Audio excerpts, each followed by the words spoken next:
গতকালই আপনারা জানেন যে সুকান্ত মজুমদার বিজেপি রাজ্য সভাপতি জয়নগর কাণ্ডে প্রতিবাদে কুলতলি থানা ঘেরাও কর্মসূচি তারা পালন করেছিলেন। এইবার চিঠি দিলেন সুকান্ত মজুমদার বিজেপি রাজ্য সভাপতি কেন্দ্রীয় নারী ও শিশু কল্যাণ মন্ত্রীকে, এবং এই মন্ত্রকে চিঠি পাঠিয়ে তিনি দাবি করছেন যে ঘটনা ঘটেছে তার জন্য তদন্তের জন্য প্রতিনিধি দল পাঠাক নারী ও শিশু কল্যাণ মন্ত্রক।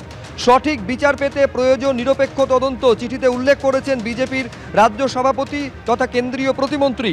দুষ্কৃতী দৌরাত্মে অতিষ্ঠ জয়নগরের বাসিন্দারা, এই চিঠিতে সে কথাও দাবি করা হয়েছে মহিলা ও শিশুদের সুরক্ষা নিশ্চিত করতে প্রতিনিধি দল পাঠাক নারী ও শিশু কল্যাণ মন্ত্রক। আবেদন জানিয়েছেন চিঠিতে সুকান্ত মজুমদার। আরজিকর মেডিকেল কলেজ হাসপাতালে যে দুর্নীতির অভিযোগ, সেই দুর্নীতি মামলায় আশিস পান্ডেকে ফের হেফাজতে পেল সিবিআই। এই মুহূর্তের খবর, 11 দিনের জন্য সিবিআই আশিস পান্ডেকে ফের হেফাজতে পেয়েছে এবং নথি দিয়ে বিস্ফোরক দাবি আজকে আশিস পান্ডে সম্পর্কে করেছে সিবিআই। সিবিআইয়ের তরফে দাবি করা হচ্ছে যে এই আরজিকর মেডিকেল কলেজে কে হবেন হাউস স্টাফ তা ঠিক করতেন আশিস পান্ডে নিজে। গোটা ঘটনার নেপথ্যে সন্দীপ ঘোষ রয়েছেন বলে সিবিআই তরফে দাবি করা হয়েছে। এটাও দাবি করা হয়েছে যে আশিস পান্ডের সঙ্গে টাকার লেনদেনের তথ্য সিবিআই পেয়েছে। কারা হবেন আরজিকর মেডিকেলের হাউস স্টাফ, আশিস পান্ডে তা স্থির করতেন। আশিস পান্ডের সঙ্গে টাকার লেনদেনের একাধিক নথি পেশ করে দাবি করেছে সিবিআই। সন্দীপ ঘনিষ্ঠ আশিস পান্ডের বিরুদ্ধে বিস্ফোরক অভিযোগ করেছে কেন্দ্রীয় এজেন্সি। আপনারা জানেন যে থ্রেড কালচারের যে অভিযোগ, থ্রেড কালচারের অন্যতম মাথা আশিস পান্ডে বলে অভিযোগ, যাকে গ্রেফতার করেছিল সিবিআই, আদালতে পেশ করা হয়েছিল। এবার আরও 11 দিনের জন্য সিবিআই আশিস পান্ডেকে নিজেদের হেফাজতে পেল। এই যে দুর্নীতির অভিযোগ, আরজিকর মেডিকেলে যে দুর্নীতির অভিযোগ, সেই দুর্নীতির অভিযোগে বড় ভূমিকা রয়েছে আশিস পান্ডের, এমনটা সিবিআই তরফে মনে করা হচ্ছে। তথ্য দিয়ে এটা দাবি করা হচ্ছে যে হাউস স্টাফ কে হবেন, টাকার বিনিময়ে হাউস স্টাফ নিয়োগ করা হতো আরজিকর মেডিকেল কলেজ হাসপাতালে। হাউস স্টাফ কে হবেন সেটা আশিস পান্ডে স্থির করতেন। গোটা চক্রের নেপথ্যে সন্দীপ ঘোষ বলে দাবি করেছে সিবিআই। আশিস পান্ডের সঙ্গে সন্দীপ ঘোষের লেনদেন সংক্রান্ত তথ্য পর্যন্ত রয়েছে বলে সিবিআইয়ের তরফে দাবি করা হয়েছে। আশিসের সঙ্গে টাকার লেনদেনের তথ্য পাওয়ার দাবি করেছে সিবিআই।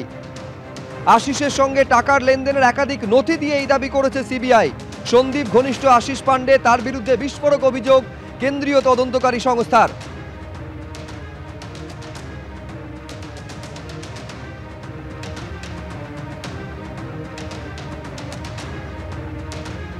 জয়নগরের ঘটনার দিন যেভাবে হামলা চালানো হয়েছিল, মহিষমারি পুলিশ ক্যাম্পে ভাঙচুর করে আগুন ধরিয়ে দেওয়া হয়েছিল, কিছুক্ষণ আগে সেখানে ফরেনসিক টিম পৌঁছেছে বলে জানা যাচ্ছে। হিন্দল দে আমাদের প্রতিনিধি আরো বিস্তারিত বলতে পারবেন। ছবি দেখাও হিন্দল। একেবারে সুব্রজিৎ, তোমাকে বলে রাখি সেই ফরেন্সিক টিম কিন্তু অবশেষে এসে পৌঁছেছে।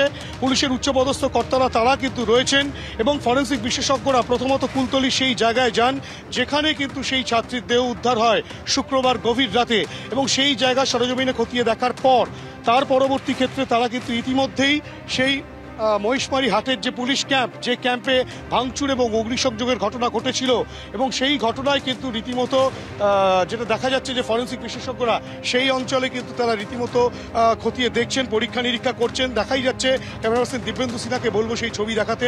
ফরেন্সিক বিশেষজ্ঞদের সেই টিম তারা প্রথমত ঘটনাস্থল পরিদর্শন করার পর বর্তমানে কিন্তু তারা সেই যে পুলিশ ক্যাম্প রয়েছে, যেই ক্যাম্পে ভাঙচুর এবং অগ্নিসংযোগের ঘটনা ঘটে, সেখানে কিন্তু রীতিমতো তারা সেই ফাঁড়িতে সেখানেও নমুনা সংগ্রহ করছেন। গোটা পরিস্থিতিতে বারংবার প্রশ্নের মুখে আসছিল যে ফরেন্সিক বিশেষজ্ঞরা কেন এত দেরিতে আসছেন, যেখানে শুক্রবার গভীর রাতে সেই ছাত্রীর দেহ উদ্ধার হলো।